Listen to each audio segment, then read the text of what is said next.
बोला बोला विंध्याचल वाली मैया की।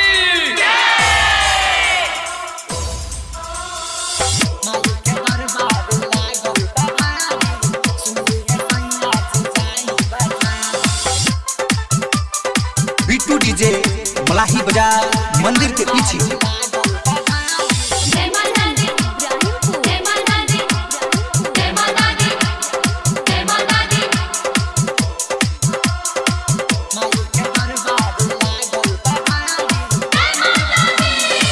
माई के दरबार लागल बा भारी, सुनिए सैया जी जाई बाजारी। माई के दरबार लागल बा भारी, सुनिए सैया जी जाई बाजारी। पर्ची में सब कुछ लिख देले बानी, पर्ची में सब कुछ लिख देले बानी। छूटे न चाही नरियल चुनरी।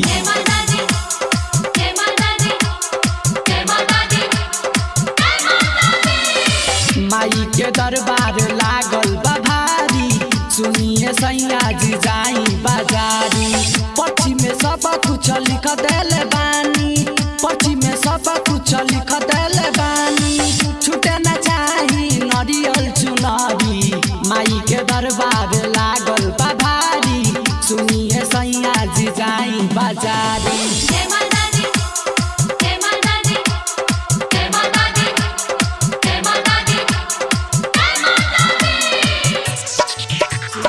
बिट्टू डीजे मलाही बाजार मंदिर के पीछे।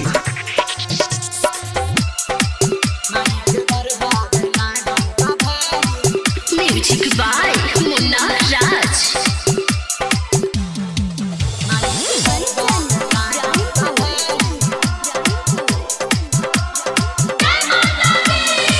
घरही के नया नचर बानी हम कनिया,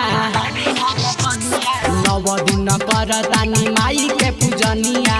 घरही में नव दिन राखी मोरा कालसा, सुनी मोर सैया जी पुराई दिन लालसा। नीम के डार पर झुलुआ लगाई, सातो बहिन के झुलुआ झुलाई। नीम के डार पर झुलुआ लगाई, सातो बहिन के झुलुआ झुलाई।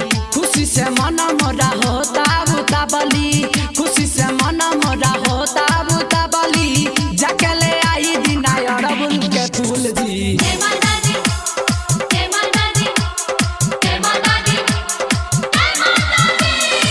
माई के दरबार लागल बा भारी, सुनिए सैया जी जाई बाजारी।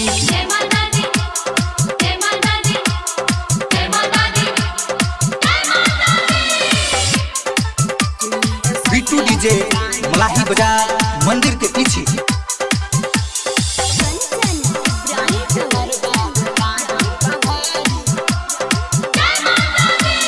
राइटर नरेंद्र जी मो लिखतावे गीतिया, गावेले भूपेंद्र जी मोर दी नया शिशिया। अशोक सुरेश जी मोर भूकेले नौरतिया, असो साल करतानी माई के बरतिया।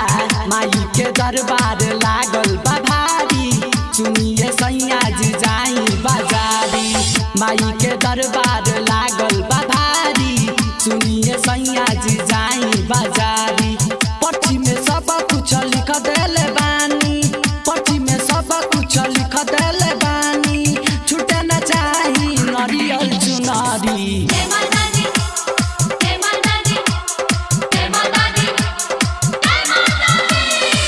माई के दरबार लागल बा भारी, सुनिए सैया जी जाई बाजारी। पर्ची में सब कुछ लिख देले बानी, पर्ची में सब कुछ लिख देले बानी। छूटे न चाही नरियल चुनरी। माई के दरबार लागल बा भारी, सुनिए सैया जी जाई बाजारी।